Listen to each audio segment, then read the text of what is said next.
tayo sa checkpoint kanina. Ngayon po, nandito na tayo sa malapit sa may SM Angono. Bili kulang tayo dito, 80 km. Ito yung tamang way going to ang Calvario ng Binangon. So yun nga, kanina pinara tayo ng checkpoint. Kasi usually di ba ako sanay na pinapara na ako. Usually dire-diretso na ako eh. Hindi ko alam ano bang basehan lang pag nakamotor ba. Hindi naman kasi lahat ng nakamotor pinapara. Nararanasan ko yung hindi rin ako pinapara. Ano pinagbibit sila sa itsura? Charing! Itsura na pala, wag ganon. Hindi naman ako. So yung pinara ako, so sabi niya, ba't daw ako nagbibideo? Pero pinatay ko naman yung video ko bago ako makarating ng checkpoint. Siyempre, privacy act. Mga police kasi yun. Kailangan maingat din tayo. So, ayun, sinek nila yung aking So guys, dapat kompleto rin kayo lagi bukod sa mga gadgets nyo, mga gamit nyo. Dapat is kompleto rin kayo ng mga dokumento sa paglalakbay. Tulad ng passport, charing. Oo, passport kapag mga airport yung mga pupuntahan nyo. Sa ID din naman yun. Pero syempre, kailangan mo ng driver's license mo. Lagi mo check bago ako umalis. Ako naman, lagi na sa wallet ko yun. So, lagi namang dala ko ang aking... I cannot, go anywhere na hindi ko dala yung aking lisensya. Pero nangyari na din sa akin yun, hindi ko dala lisensya ko. Pero ngayon, guys, pwede mo yung parang yung online portal ng lisensya, pwedeng hindi mo dala yung lisensya mo, papakita mo lang yung portal. Para mas mainam, dala nyo pa rin. Para din na kayo magkipagtalo pa sa mga nasa otoridad, no? Tapos, ayun, ang gwapo pa naman ni Kuya. Nakalimutan ko kunin yung pangalan niya, ang bait niya. Sabi niya, saan ka pupunta, sir? Sabi ko, siya po, mo. Tapos sabi niya, vlogger ka ba? Sabi ko, opo. Tapos sabi niya, ano yung mga binablog mo? Sabi ko, ano po kung anek-anek. Iba-iba din. Depende po sa mga pupuntahan. So ngayon, Lenten season, I'm going to mga pilgrimage, yung tinap ko yung Calvario sa Binangon. Tapos nakita niya, I am from Treza Rizal, ayun. Chika-chika siya habang hinahanap ko yung lisensya ko, yung registro ko. Yung registro, huwag niyo rin kakalimutan, importante rin yan guys, ha. Kasi invite ni Kuya, sabi niya, sir, ingat ka sa paglalakad. Ay, shit nga, hindi ka, ano ba naman? Charis, nagdi mo. Yan. Sambait niya. Tapos nung sinabi ko yung Queer Explorer, inulit-ulit ko pa kasi tinatanong ulit. Sabi ko, Queer Explorer. Tapos tinitigan niya ako sa mukha. Oh my God, ang lukit. Charis. Tapos din siya nagtanong bakit queer. Familiar naman siguro siya sa queer. Kung ano yung queer. Buti nga hindi queer diva ang nilagay ko sa aking Facebook page ba? At sa aking so ayun, nagtanong naman siya. So guys, hindi na tayo sa Pagbinangon. So dire-diretso pa natin. Balikan mo kayo. Hello everyone, once again I am RB and I'm your Queer Explorer. And of course, sabi ko nga kanina pupunta tayo sa ang Calvario dito sa may Binangonan. Oh my God, wait lang. So ito, nandito na tayo ngayon guys. So ito yung daan natin. We will start the trail right now. Namamayat ah. Namamayat ah. So ito yung trail natin going to Calvario. So we will check kung how many minutes going to walk. Going at the Calvario. Hi kittens. So we will start the trail guys. Ito yung start ng trail. Nagloloko yung camera ko. So yan, welcome to Calvario. So akit na tayo guys.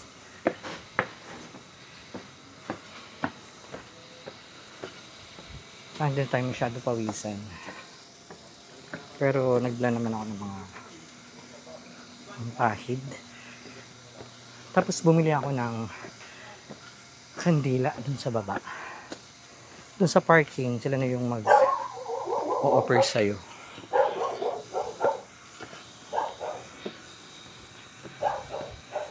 Parang mali yung shoes kong nadala.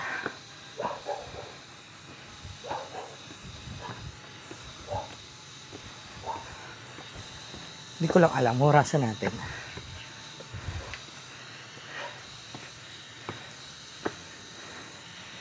may tour guide. Meron tayong tour guide, guys. Hi. Can you go with me?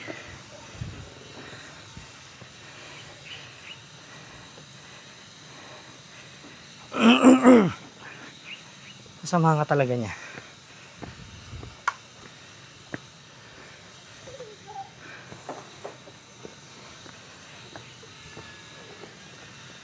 Diyos ko, guys. Nakakapagod.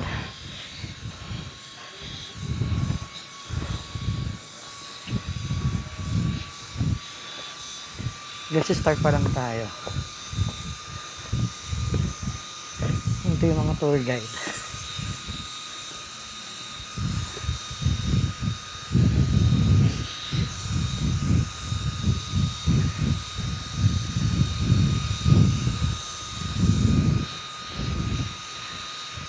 And look, hiningal ako.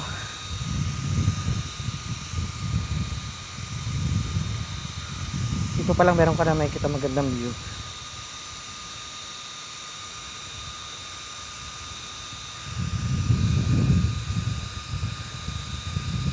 And start pa lang ng ating trail.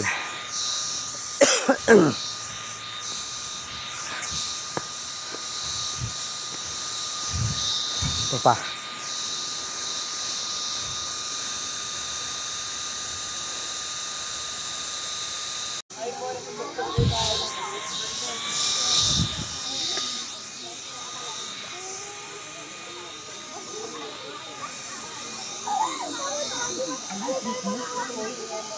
Mula dito sa taas. Sobrang lamig. Pero mainit pa rin. Pero yung ano hangin, okay lang. Malamig yung mararamdaman mo. And sobrang nakakapagod pag akyat mo. Para kang maubusan ng hininga. Pero pagdating mo sa taas, it's worth it kasi maganda yung matatanaw mo. So later I will show you kung gaano kaganda yung 360 view dito sa Calvario. Papahinga lang ako ng konti kasi sobrang nakakapagod.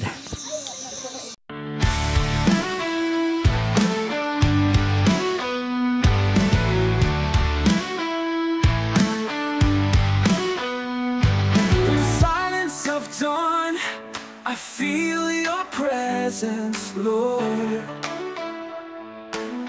Oh, every ray of sun that rises reflects your immense love.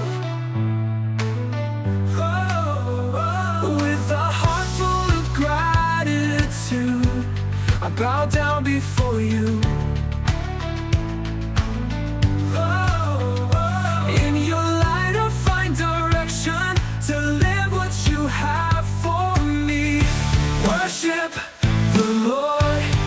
Jesus, with all your being, with all your soul, He is worthy of all praise, King of kings, Savior.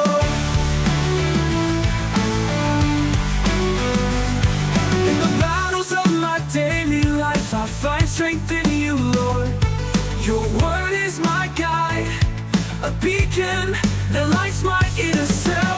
With a heart full of gratitude, I bow down before you. In your light I find direction to live what you have for me. Worship the Lord, Jesus, with all your being, with all your soul. He is worthy of all praise, King of kings, Savior.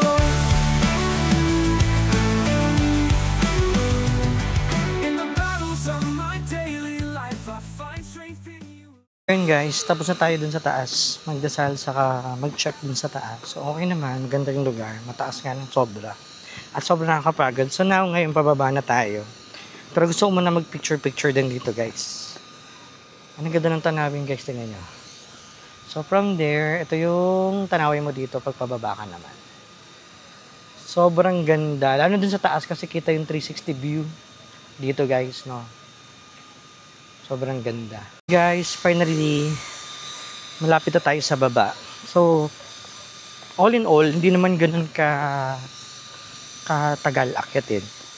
siguro mahirapan ka lang paakyat kasi nga medyo parang kada hakbang mo medyo mabigat sa paa. Pero pag nandun ka na, it's worth it kasi sobrang ganda sa taas. Yung 360 view ng buong Rizal, kasama yung Laguna de Bay, ay talagang napakaganda, nakakahanga. Nakakahanga, ganun. So ngayon nandito na tayo sa pinanggalingan natin kanina. Malamang, saan ka pa nanggaling? Cherries. Gibutin pa nga natin anong meron dito. Para may mga temple na hindi natuloy, parang gano'n.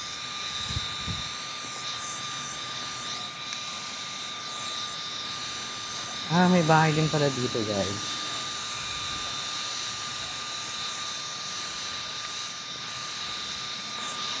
So, ayun, kukunan pa natin ulit yung view doon. So, ayun guys, malapit na tayo sa baba. So, pagpababa, di naman mahirap. So lang. Kasi pababa na nga siya, so, ano mo yun, hindi na siya mahirap babain. Unlike nung paakyat kanina na kailangan mong gumamit ng puwersa paakyat. So, doon ka talaga makakapil na parang ang bigat sa paa. Tapos, ganun pa rin yung view pag pababa ka. Na parang kada hakbang mo mabigat. Pero now it's okay. Tara dito maganda magpa-picture. Ang taas. Okay lang kayo, Nay? Okay lang po. Konti na lang po yan.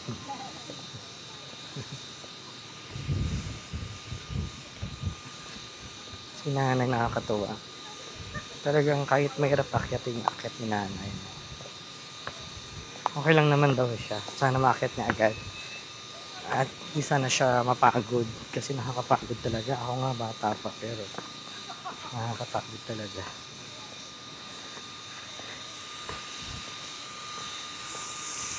Yung electric fan ko parang di gumagana. Kasi nga sobrang init. Tapos may mga paninda dyan. Tapos pwede ka mag-drinks while walking. Sobrang init. And pwede kayo magdasal kasi meron siya mga parang grocery yung pag nagaan. Yes po. So this afternoon mas maraming tao yung pumupunta. Hi. Ay! Hello daw. Hello daw, mga bagets. So parang gusto ko dito mag-picture, guys. Di ba ang ganda? So try natin mag-video at mag-picture dito. Ang pababa na ulit tayo, guys. Ganun pa rin naman. So pas pababa, mas easier. So, easier when you go down. Mahirap lang talaga paakyat. Tapos yung mga tour guide, ayun pa rin sila, yung mga aso. Sila talaga yung sumasalubong dito. Ayan. Kita niyo ba? Asa akyat. Ayun, sumasalubong talaga sila pag may umaakyat. Nakakatawa yung mga aso. Yung parang pag-aakyat ka, sila yung unang sasalubong. So, yung mga, para silang mga tour guide. So, they're leading you to, the dog will leading you to the way papunta dun sa taas. Pero hindi ka nalang samahan dun sa taas. Tuturo lang nila na dito, parang gano'n. Siguro mga 4-5 dogs yung gano'n. Parang sila yung mag-welcome sa'yo pag umakyat ka dito. Welcome ka nila. Parang tuturo nila kung saan ka dadaan. Siguro, pag akyat ko parang 3 aso yung sumalubong sa which is good. So yun, ito na tayo. Thank you. May patayin ko sila doon. Kita ba? And finally, we got finished the trail here at Calvario. Thank you so much guys sa pagsama. At di pa natapos yung ating Escafe today. Dahil susundan naman natin pupuntahan is yung Amihan Cafe. Or titignan din natin kung makakapunta pa tayo doon sa tinatawag nilang tawag dito, yung parang lighthouse. Kasi I've heard there's a lighthouse na malapit dito. Actually, there are 4 lighthouse near in Rizal area. So we will check kung kaya natin mapuntaan lahat yun. But for now, after the Calvario, pupunta muna tayo sa cafe.